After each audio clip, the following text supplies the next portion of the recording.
Hello সবাইকে, welcome MS word কোর্সের আরো একটি নতুন ভিডিওতে। গত ভিডিওতে আমরা এমএস ওয়ার্ডের বেসিক যে জিনিসগুলো জানা দরকার সেগুলো জানছিলাম, যেমন টেবিল সম্পর্কে। একে, একে আমরা সামনের দিকে আরো আগায়া যাইতেছি এমএস ওয়ার্ড সম্পর্কে জানা এবং শেখা নিয়ে। আজকের ভিডিওতে আমরা পরবর্তী বিষয়গুলা যে ইনসার্ট ট্যাব আছে, ইনসার্ট ট্যাবের ভিতরে যে পরবর্তী বিষয়গুলো আছে, সব বিষয়গুলো আজকের ভিডিওতে কভার করার চেষ্টা করব। আপনি একটু ধৈর্য সহকারে শিখুন, তাহলে আপনি অনেক কিছু শিখতে পারবেন বলে আমি মনে করি। শুরুতেই আমরা চলে যাব হচ্ছে, আমরা তো এর আগে ইলাস্ট্রেশন বা এর পাশের যে অপশনটা সেটা হচ্ছে টেবিল। টেবিল নিয়ে আমরা অনেক কিছু জানছি। এবার আসবো হচ্ছে আমরা ইলাস্ট্রেশন অপশনে। এখানে আসলে শুরুতে আমরা একটা জিনিস দেখতে পাই, সেটা হচ্ছে পিকচার। এই পিকচার অপশনটা হচ্ছে আমাদের কম্পিউটারের ভিতর থেকে কোনো পিকচার যদি আমরা ইনপুট করে এই এমএস ওয়ার্ডের ভিতরে কাজ করতে চাই বা নিতে চাই, সেক্ষেত্রে আমরা নিতে পারি। যখন আমরা ক্লিক করব তখন আমাদের কম্পিউটারের ভিতরে থাকা যে ফাইল আছে ওই ফাইলটা অন হবে। এই ফাইলের ভিতরে যেই ফোল্ডার এবং ফাইল ইমেজগুলো আছে ওইগুলো আপনারা এখানে দেখতে পাবেন। দেন আমরা ক্লিক করে এখানে যখন ইনসার্ট এ ক্লিক করব, তখন আমাদের সামনে আমরা যেই পিকচারটা ইনসার্ট করতে চাইছিলাম ওটা চলে আসছে। এখন এই জিনিসটাকে আমরা এডিট করতে হবে। তো শুরুতেই দেখুন, আমরা যখন এখানে এই পিকচারটা ইনসার্ট করছি, ইনসার্ট করার সাথে, সাথে কিন্তু ফরমেট নামে আরেকটা নতুন ট্যাব চলে আসে এবং এখানের জিনিসপাতিগুলো একদম ভিন্ন, শুধু এই পিকচারের জন্য কাস্টমাইজেশন করা। এবার আমি যদি এটাকে এডিট করতে চাই, তাহলে এই জিনিসগুলা নিয়ে এখান থেকে আমাকে এডিট করতে হবে। তো শুরুতে আমি এটাকে নাড়াচাড়া করাইতে পারব না। যদি আমি নাড়াচাড়া করাইতে চাই, সেক্ষেত্রে আমাকে এখানে অরাপ টেক্সটে চলে আসতে হবে। এখান থেকে এসে ইনফন্ট অফ টেক্সটে করে দিতে হবে। এরপর চাইলে আমি এটাকে ম্যানুয়ালি ক্রপ করতে পারবো এবং ছোট করতে পারবো। বোঝার সুবিধার্থে আমি একটু ছোট করে দিলাম। ছোট করে দেওয়ার পরে এখানে দেখুন, আপনি যখন আসবেন তখন এই জিনিসগুলাকে নিয়ে একটু ঘাটাঘাটি করলেই এই জিনিসগুলা সম্পর্কে আপনি জানতে পারবেন যে এখানে একটা অ্যাডজাস্টমেন্ট গ্রুপ দেওয়া আছে। দ্যাট মিনস এটার কাজ হচ্ছে যে আমি যেই পিকচারটা আনছি এটাকে কালার কারেকশন থেকে শুরু করে উইচ অ্যান্ড এভরিথিং আমি এখান থেকে করতে পারবো। তার পরবর্তীতে আরেকটা গ্রুপ আছে, সেটা হচ্ছে পিকচার স্টাইল। দ্যাট মিনস এখন যেই স্টাইলটা আছে এটা একটা নরমাল স্টাইল। আমি চাইলে কিন্তু আরো স্টাইল এখানে দিতে পারি। এরপরে এখানে হচ্ছে picture border, picture effect, which and everything এই জিনিসগুলো এখান থেকে দেয়া যাবে। তারপর হচ্ছে অ্যারেঞ্জ। অ্যারেঞ্জ এর ভিতর থেকে এটার পজিশন, তারপর হচ্ছে এখানে যদি মাল্টিপল পিকচার থাকে সেক্ষেত্রে এখানে হচ্ছে ব্রিং ফরওয়ার্ড বা সেন্ড ব্যাকওয়ার্ড, একটার নিচে একটা নেয়া, একটার উপরে একটা নেয়া, যে জিনিসগুলো আমরা শেপে গেলে দেখার চেষ্টা করব। এবং অ্যালাইনমেন্ট আছে, গ্রুপ করা যাবে, রোটেট করা যাবে, ক্রপ করা যাবে, এটাকে এখানে ক্লিক করে ক্রপ করতে পারবেন। তো এখানে ধরে, ধরে একেবারে সম্পূর্ণ বেসিক জিনিসগুলা দেখানোর চাইতে জাস্ট আপনাদেরকে আমি introduce করে যাই, যাতে করে আপনি এই জিনিসগুলা দেখে, দেখে নিজে, নিজে প্র্যাকটিস করে জিনিসগুলা করতে পারেন। কোনটা কি কাজ আমি জাস্ট বলে যাইতেছি। এখানে আমরা একটা পিকচার ইনসার্ট করছি। পিকচার ইনসার্ট করার পরে পিকচারকে এডিট করার জন্য এখানে একটা ফরম্যাট আসে। এই ফরম্যাট থেকে আমি চাইলে এটাকে পজিশন বিভিন্ন জায়গায় নিতে পারি, যেটাকে আমি ম্যানুয়ালি করতে পারি। যেমন এখানে ক্লিক করে পজিশন যদি এখানে নেওয়ার প্রয়োজন পড়ে তাহলে এখানে নিতে পারবো। এখানে নেওয়ার প্রয়োজন পড়লে এখানে নিতে পারবো। এখানে আছে সাইজের অপশন, যদি আমি এই যে উপরের অ্যারো চিহ্নতে ক্লিক করি তাহলে দেখুন এটা সাইজ বৃদ্ধি হইতেছে এবং এখানে এই অ্যারো চিহ্নতে যদি ক্লিক করি তাহলে এটা সাইজ কমতেছে। এটা যদি আমি পাশের দিকে বড় করতে চাই অথবা নিচের দিকে বড় করতে চাই, আমি সেম ভাবে সেম জিনিসগুলোই করতে পারি। এবার আমি ইনসার্ট অপশনে চলে আসি। আসার পরে আবার একটা অপশন আছে, এটা হচ্ছে অনলাইন পিকচার। দ্যাট মিনস আপনার কম্পিউটারের সাথে যদি ইন্টারনেট কানেকশন থাকে সেক্ষেত্রে আপনি যে জিনিসটা করতে পারেন, অনলাইন থেকে যেকোনো ছবি আপনার কম্পিউটারেতে ইনসার্ট করতে পারবেন। এবার আমি এটাকে ছোট করি। ছোট করার পরে আমি শেপ অপশন আছে, এখান থেকে কয়েকটা শেপ নিয়ে আপনাদেরকে দেখাই। আমি যদি এটাকে একটু ছোট করে দেই এই জায়গা থেকে, ছোট করে দিলাম। দেন আমি হচ্ছে ইন্টার ক্লিক করে নিচে আসলাম। শেপ অপশনে ক্লিক করি, অ্যারো চিহ্নতে ক্লিক করার পরে এই যে এমএস ওয়ার্ডের ভিতরে কাজ করার ক্ষেত্রে আমাদের বিভিন্ন সময় এই শেপের দরকার পড়তে পারে। সেক্ষেত্রে এখান থেকে যেই শেপটা দরকার সেই শেপটা কিন্তু আমরা নিতে পারবো এখান থেকে। এবং প্রত্যেকটা শেপের উপর যখন আমি মাউসের কার্সরটা নিই ওই শেপের নাম এখানে দেয়া আছে। যেমন এটার নাম হচ্ছে রেক্টেঙ্গেল। যদি আমি একটা রেক্টেঙ্গেল নিতে চাই তাহলে ক্লিক করব, তখন এই যে প্লাস আইকন আছে, আমি জাস্ট মাউসের লেফট বাটন ক্লিক করে রেখে যখন ড্রাগ করব এবং যতটুকু নিতে চাই অতটুকু রেখে যখন ছেড়ে দিব তখন আমাদের কিন্তু একটা রেক্টেঙ্গেল শেপ চলে আসে। এবং আপনি খেয়াল করবেন যখন আমি রেক্টেঙ্গেল শেপটা সিলেক্টেড অবস্থায় আছি তখন আবার একটা ফরম্যাট অপশন চলে আসে। এই ফরম্যাটের এই ফরম্যাট ট্যাবের মাধ্যমে আমি কি করতে পারবো? এই শেপটাকে ডিজাইন এবং কাস্টমাইজেশন করতে পারবো। কি করতে পারবো? Insert shape. দ্যাট মিনস এখান থেকেও আমি শেপ ইনসার্ট করতে পারি। যেমন আমি ক্লিক করে এখানে একটা শেপ ইনসার্ট করলাম যদি আমার প্রয়োজন পড়ে। এই ইনসার্ট শেপের ভিতর থেকে আমি যদি এই অ্যারো চিহ্নতে ক্লিক করি তাহলে সবগুলা শেপ আমি এখানে দেখতে পারবো। যেটা প্রয়োজন পড়ে কাজ করার ক্ষেত্রে ওটা আমি এখান থেকে নিতে পারি।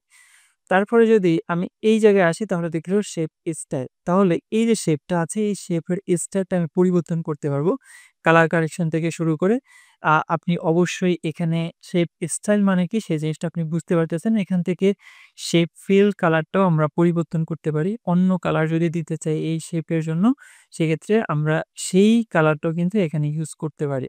যদি আমি এখান থেকে এইটা নিতে চাই তাহলে ক্লিক করে দিয়েও চলে আসবো। শেপ আউটলাইন বলে একটা কথা আছে। এই যে শেপটা আছে এই শেপের ভিতরে কিন্তু আ এটা গ্রিন কালার বা নীল কালার যেটাই হোক বাহিরে কিন্তু একটা ব্লাক কালারের আপনার হচ্ছে আউটলাইন আছে। এই আউটলাইনটা যদি পরিবর্তন করতে চান তাহলে পরিবর্তন করতে পারেন। এখানে একটা জিনিস খেয়াল করবেন যে যখন এই শেপটা আনসিলেক্টেড হয়ে গেছে তখন দেখুন এখানে ফরম্যাট অপশনটা চলে গেছে বা ট্যাবটা চলে গেছে। ওইটা আনার জন্য আমি এখানে ক্লিক করতে পারি। ক্লিক করার পরে দেখুন এখানে ফরম্যাট ট্যাবটা আসছে এবং এখানে যদি আমি ক্লিক করি অথবা ডাবল ক্লিক করি তাহলে এটা অ্যাক্টিভ হয়ে যাবে। এই যে শেপ আউটলাইন আছে শেপ আউটলাইনে যেয়ে কিন্তু আমি আউটলাইন পরিবর্তন করতে পারি এবং এই আউটলাইনের ওয়েটটা কতটুকু হবে বা হাইট কতটুকু হবে এই জিনিসগুলো যখন আপনি এমএস ওয়ার্ডকে ওপেন করে আপনি এই জিনিসগুলা শেখা শুরু করবেন বা আপনি হচ্ছে প্র্যাকটিস করা শুরু করবেন তখন এই জিনিসগুলো আপনার অনেক বেশি আয়ত্ত হয়ে যাবে। কোন জায়গায় কোন জিনিসটা আছে ওই জিনিসটা জাস্ট ইন্ট্রোডিউস করায় দিতেছি এবং অরাপ টেক্সটের এই জায়গা থেকে আমরা টেক্সট নিতে পারবো এবং ফরম্যাটিং এর এখানে আছে একটা টেক্সট গ্রুপ এই যেই আপনার শেপটা আছে এই শেপের ভিতরে যদি আমি টেক্সট নেই সেক্ষেত্রে রাইট বাটন ক্লিক করে অ্যাড টেক্সটে যদি যাই তখন এখানে আমি টেক্সট লিখতে পারবো। এখন দেখুন এই যে অরাপ আর্ট বা ওয়ার্ড আর্ট স্টাইলের যেই ফাংশনটা এই ফাংশনটা আমাদের সামনে এনেবল হয়েছে। এবার আমি যদি এখানে কিছু লিখি, লেখার পরে এবং এই টেক্সটটাকে যদি আমি সিলেক্ট করি, তখন আমি এখান থেকে এই টেক্সটের জন্য স্টাইল আমি নিতে পারবো এবং অ্যারো চিহ্নতে যদি ক্লিক করি তাহলে অনেকগুলো স্টাইল আছে। এছাড়াও যদি আমি আ নিজে দিতে চাই সেক্ষেত্রে আমি এখান থেকে দিতে পারবো। যেমন কালারটা আমি এখান থেকে সিলেক্ট করে দিতে পারি। তারপর হচ্ছে এই টেক্সটের একটা আপনার বর্ডার আছে সেই বর্ডারটা আমি এখান থেকে দিতে পারি। তারপর হচ্ছে এটার কিছু ইফেক্ট আছে টেক্সট ইফেক্ট সেই ইফেক্ট গুলোও আমি এখান থেকে দিতে পারবো। প্রত্যেকটা জিনিসের জন্য আপনার টেক্সটের জন্য ইফেক্ট গুলো সেম বা ফরমেট টেবও সেম। এখানে পিকচারের জন্য format tab same. Colour correction থেকে শুরু করে ওইখানে এভরিথিং করা যায়। টেক্সট ডিরেকশন এইটা আসলে কোন জায়গা থেকে হরিজন্টালি বা ভার্টিক্যালি বা রোটেট মানে এটা হচ্ছে ডান থেকে বামে। এটা হচ্ছে উপর থেকে নিচে আবার এটা হচ্ছে নিচ থেকে উপরে। কোন অবস্থায় থাকবে ডিরেকশনটা সিলেক্ট করে দেয়া যায়। এরপর হচ্ছে অ্যালাইনমেন্ট। অ্যালাইনমেন্টের ভিতরে এটা যেহেতু মিডলে আছে আমি চাইলে টপে নিতে পারি। তারপর হচ্ছে বটমে নিতে পারি। কোন জায়গায় নিতে চাই এটা আসলে প্রয়োজনের খাতিরে আমার কোথায় বসানোর প্রয়োজন পড়ে। পজিশন সেইম জিনিস। আ এটা হচ্ছে আপনার পুরো যেই শেপটা আছে এই শেপের পজিশন নেয়ার জন্য এবং অরাপ টেক্সটের কাজটা হচ্ছে পিকচারের ক্ষেত্রে আমরা এখানে যদি ইন ফ্রন্ট অফ টেক্সট করে দেই তাহলে ওই পিকচারটা আমরা এডিট করতে পারবো। এখানে দেখুন আরো বেশ কিছু অপশন দেয়া আছে এই শেপের ক্ষেত্রে আমি যদি এই শেপটাকে একটু ক কন্ট্রোল ডি তে ক্লিক করে কন্ট্রোল ডি তে ক্লিক করে এটাকে ডুপ্লিকেট করি অথবা আ আমি হচ্ছে আরেকটা শেপই নিয়ে আসি। ক্লিক করলাম, দেন হচ্ছে এখানে গেলাম। আরেকটা শেপ আমি এখানে ড্র করলাম। এখন দেখুন এটা হচ্ছে উপরে, এটা হচ্ছে নিচে। এখন আমি চাচ্ছি যে উপরের শেপটা নিচে যাবে। সেক্ষেত্রে আমি কি করতে পারি? এখানে চলে আসবো। আসার পরে যে সেন্ড টু বেল্ট ক্লিক করে দিবেন। এটা নিচে চলে গেছে, এটা উপরে চলে আসছে। এবার দেখুন এই শেপটা হচ্ছে নিচে আছে। এখন এটাকে যদি আমি উপরে নিয়ে আসতে চাই তাহলে যে ব্রিং ফন্ট এ যদি ক্লিক করে দিই তাহলে হচ্ছে নিচেরটা উপরে চলে আসবে। এখানে হচ্ছে যদি এই অপশনে ক্লিক করে আমি যদি এখানে ব্রিং টু ফন্ট তাহলে এটা উপরে চলে আসবে। আর আমি যদি এখানে এসে যদি send to back A click করে দিই তাহলে এটা হচ্ছে নিচে চলে যাবে অ্যালাইনমেন্ট করার জন্য। এটা আপনার পিক্সারের ক্ষেত্রেও সেম এবং শেপের ক্ষেত্রেও সেম। তারপর হচ্ছে ২ টাকে গ্রুপ করা যায়। আমি যদি ২ টাকে একসাথে সিলেক্ট করি এইটা এবং কন্ট্রোল চেপে রেখে আমি যদি এটাকেও সিলেক্ট করি তাহলে ২ টা সিলেক্ট হইছে। গ্রুপ যে অপশনটা আছে এই অপশনটা আমাদের এখানে এনেবল হয়েছে। অ্যান্ড দেন আমি গ্রুপ করে দিলে এখন কিন্তু আমি এই ২ টা শেপকে একসাথে যেকোনো জায়গায় নিতে পারবো। আবার আনগ্রুপ কিভাবে? গ্রুপ অপশনে গিয়ে অ্যান্ড দেন আমরা এখান থেকে আনগ্রুপে ক্লিক করে দিব। এটা হচ্ছে আনগ্রুপ হয়ে গেল। এবার আমি হচ্ছে প্রত্যেকটাকে আ ধরে হচ্ছে আমি এডিট করতে পারবো যে পা যেকোনো জায়গায় নিতে পারবো। তো এখানে অ্যালাইনমেন্ট জিনিসটাও সেম। তারপর হচ্ছে রোটেট, এটাকে আমরা এখান থেকে রোটেট করতে পারি অথবা এই যে একটা অ্যারো চিহ্ন আছে, অ্যারো চিহ্ন ধরে কিন্তু আমরা রোটেট করতে পারি। আ যেদিকে রোটেট করার প্রয়োজন পড়ে সেদিকে আমরা রোটেট করতে পারবো। অ্যান্ড দেন এখানে আরেকটা জিনিস আছে, সেটা হচ্ছে সাইজ। এই সাইজটা তো আমরা এই যে বিন্দুগুলা আছে, বিন্দুগুলাতে ক্লিক করে রেখে তারপর হচ্ছে সাইজ বড়-ছোট করতে পারি। অথবা আমি চাইলে এখানে ক্লিক করে আ এটার সাইজ হচ্ছে পাশে যদি বড় করতে চাই, তাহলে সেক্ষেত্রে আমি সাইজ বড় করতে পারবো। আবার যদি ছোট করতে চাই সেভাবেও আমি ছোট করতে পারবো। অথবা আমি এই বিন্দুতে ক্লিক করে রেখে এটাকে ছোট বড় করতে পারি। এই বিন্দুতে ক্লিক করে রেখে এটাকে বড় ছোট আমি করতে পারবো যদি আমার প্রয়োজন পড়ে সেক্ষেত্রে। এবার আমি ইনসার্ট এ চলে আসি। আসার পরে এখানে দেখতে পাবেন স্মার্ট আর্ট এবং চার্ট একটা অপশন আছে। স্মার্ট আর্ট জিনিসগুলো হচ্ছে অনেক সময় আমরা যখন কোনো কিছু তৈরি করি এমএস ওয়ার্ড এর ভেতরে, সেক্ষেত্রে অনেক ইনফরমেশন স্মার্ট আর্ট আ আকারে হচ্ছে দেখানোর প্রয়োজন পড়তে পারে। সেক্ষেত্রে আমরা এই জিনিসগুলো ব্যবহার করতে পারি। আমার এখন পর্যন্ত এই জিনিসগুলা কোনো কাজে আসে নাই বা ব্যবহারও করা হয়নি। সেক্ষেত্রে মনে হয় যে এটি খুব আননেসেসারি বা প্রয়োজন হইলেও অত বেশি প্রয়োজন হয় না। চার্ট জিনিসটা খুবই গুরুত্বপূর্ণ। আমি এটাকে ক্লোজ করে দেই। ক্লোজ করে দেওয়ার পরে চার্ট জিনিসটা হচ্ছে খুবই গুরুত্বপূর্ণ। কোনো ইনফরমেশনকে চার্ট আকারে দেখানোর জন্য সেক্ষেত্রে আমরা চার্ট ব্যবহার করতে পারি। ধরুন ২০২৫ সালের ভিতরে আপনার আম যদি আ YouTube নিয়ে যদি আপনি একটা রিসার্চ পেপার তৈরি করেন, সেক্ষেত্রে দেখা যাইতে পারে যে জানুয়ারি মাসে YouTube এ কত মিলিয়ন মানুষ হচ্ছে আ নতুন YouTube চ্যানেল তৈরি করছে এবং কত মিলিয়ন ভিউ হইছে বা কত পার্সেন্ট মানুষ আপনার YouTube এ ভিডিও দেখে কম্পেয়ার টু অন্যান্য সোশ্যাল মিডিয়া বা অন্যান্য প্ল্যাটফর্ম গুলা যেগুলো আছে Facebook, TikTok থেকে শুরু করে। এই ধরনের জিনিসগুলাকে হচ্ছে আপনার চার্ট আকারে সাজানোর জন্য চার্টের ব্যবহার করা হয়। অ্যান্ড দেন এটাকে আমি এখানে ক্লোজ করে দিয়ে আপনি এখান থেকে যদি কলাম চার্ট নিতে চান নিতে পারেন। লাইন চার্ট, পাই চার্ট, তারপর হচ্ছে বার চার্ট, যেইটা প্রয়োজন হয় ওইটা নেয়া যায়। তারপর হচ্ছে এখান থেকে আমরা জিনিসগুলাকে এডিট করলেই হয়ে যাবে। এইসব নিয়ে যদি আপনি ডিটেইলি জানতে চান সেক্ষেত্রে আপনি YouTube এ সার্চ করতে পারেন। আপনি হচ্ছে এই জিনিসগুলা নিয়ে কমপ্লিটলি টিউটোরিয়াল ভিডিও পেয়ে যাবেন। সেক্ষেত্রে এখানে আরেকটা জিনিস আছে, সেটা হচ্ছে স্ক্রিনশট। স্ক্রিনশটটা কি কাজ করে? আমি যদি কোনো একটা উইন্ডো আমার এই এমএস ওয়ার্ডের ব্যাকএন্ডে ওপেন করে রাখি, ওই জিনিসটার স্ক্রিনশট আমি এখানে নিয়ে আসতে পারবো। ধরুন, আমি এখন কোনো কিছু ওপেন করতেছি না। জাস্ট আমার ডেস্কটপের ব্যাকগ্রাউন্ডটা আমি নিবো। সেক্ষেত্রে এখানে ক্লিক করব। আ এখানে স্ক্রিন ক্লিটিং নামে একটা অপশন আছে। ক্লিক করলাম। সাথে আমাকে একেবারে এমএস ওয়ার্ড থেকে রিট্রাইভ করে আমার যেই হোম স্ক্রিন আছে ওইখানে নিয়ে আসছে।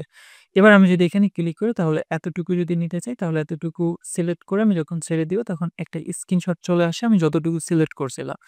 এরপরে সেম ভাবে অরাপ টেক্সটে এসে ইন ফ্রন্ট অফ টেক্সট করে দিব এবং এটাকে এখন আমি চাইলে আমার যেখানে বসানো প্রয়োজন আমি জাস্ট ওখানে বসাইতে পারি। ওকে, এটাকে আমি হচ্ছে এখানে বসিয়ে দিলাম। সেইম ভাবে এই জিনিসগুলা সেম ফরম্যাটের ভিতরে যেই কাজগুলো আছে ওই জিনিসগুলা আপনার হচ্ছে একটা শেপের জন্য যেরকম কাজ, একটা পিকচারের জন্য ঠিক একই রকম কাজ।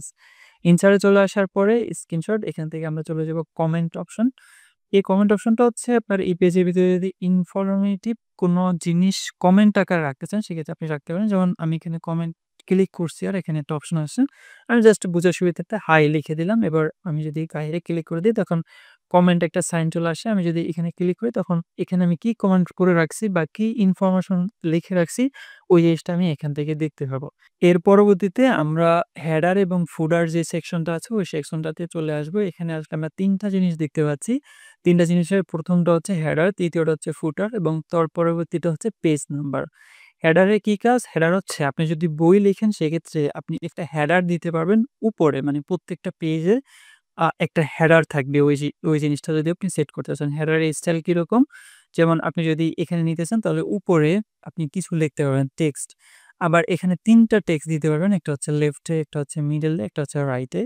আবার ডিজাইন করা আছে, যেমন এখানে এরকম একটা হেডার আপনি নিতে চাইলে নিতে পারেন। যেমন ক্লিক করলাম তখন এই পেজের জন্য একটা হেডার চলে আসে। আমি এখানে জাস্ট যেকোনো কিছু লিখতে পারবো।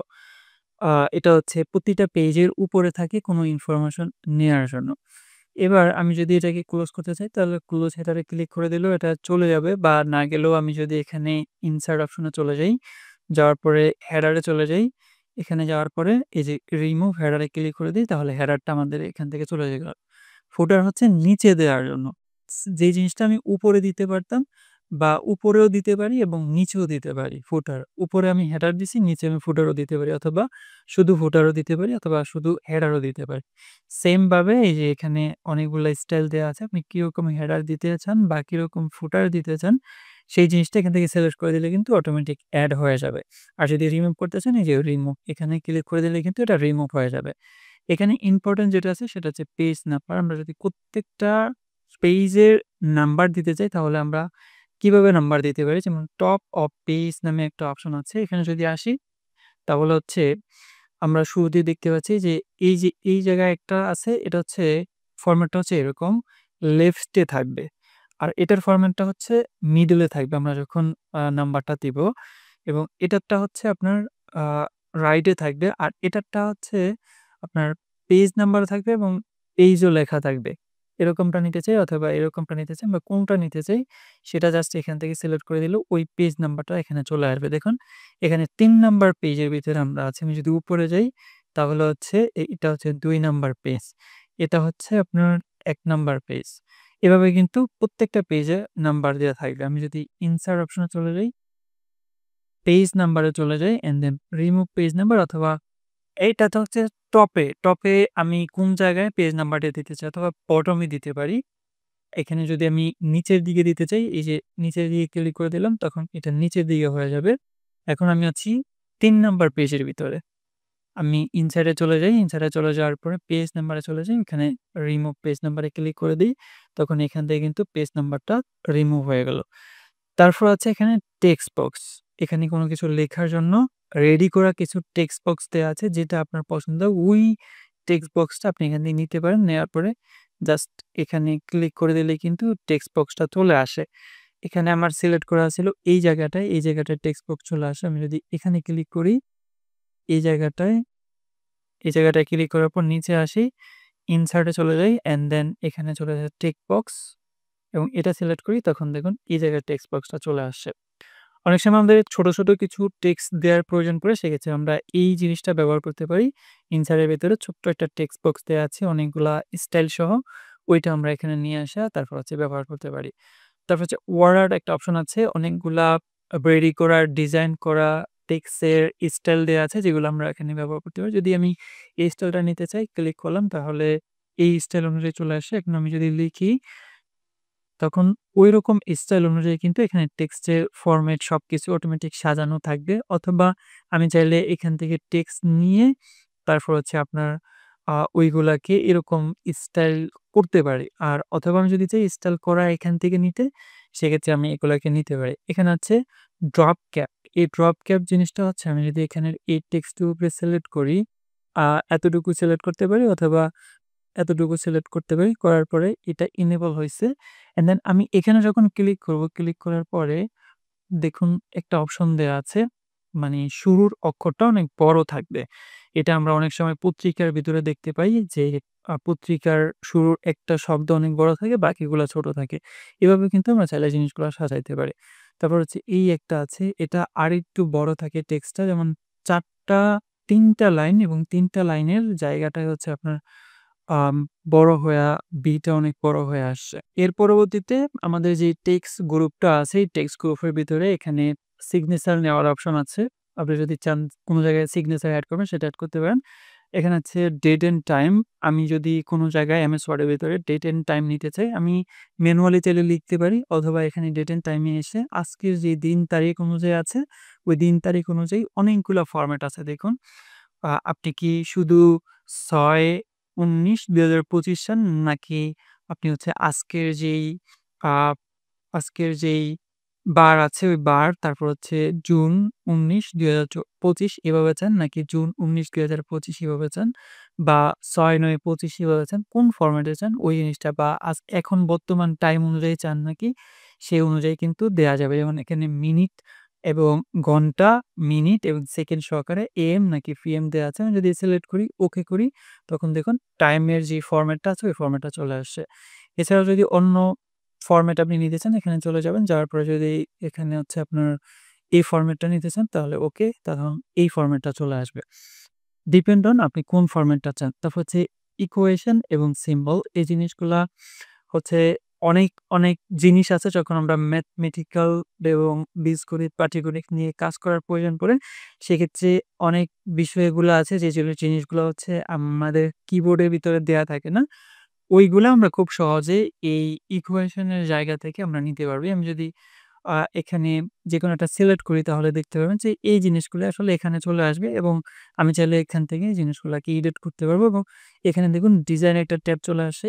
এই জিনিসটাকে কাস্টমাইজ করার জন্য বা আরো জিনিসগুলো এড করার জন্য যা ইকুইপমেন্ট দরকার সেই জিনিসগুলা কিন্তু এখানে দেয়া আছে।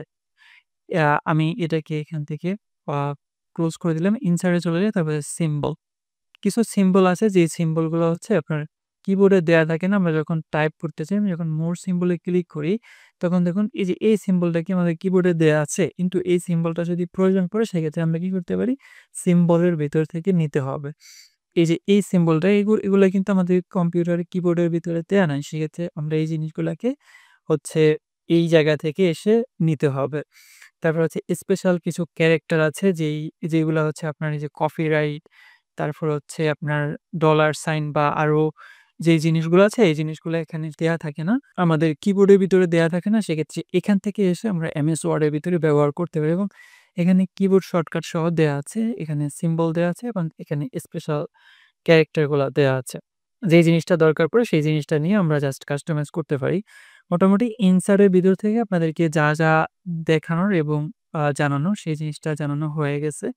আপনি যদি এর আগের টিউটোরিয়ালটা দেখতে চান যে মানে টেবিলের যে ইনফরমেশন গুলা বা কভার পেজ বা পেজ প্ল্যান, তাহলে এর আগের টিউটোরিয়ালটা আপনি দেখতে পারেন। এর পরবর্তী ভিডিওতে আমরা ডিজাইন সম্পর্কে আলোচনা করব। আর ২-৩ টা ভিডিওর ভিতরে আমরা এই কোর্সটাকে কমপ্লিট করে দিব।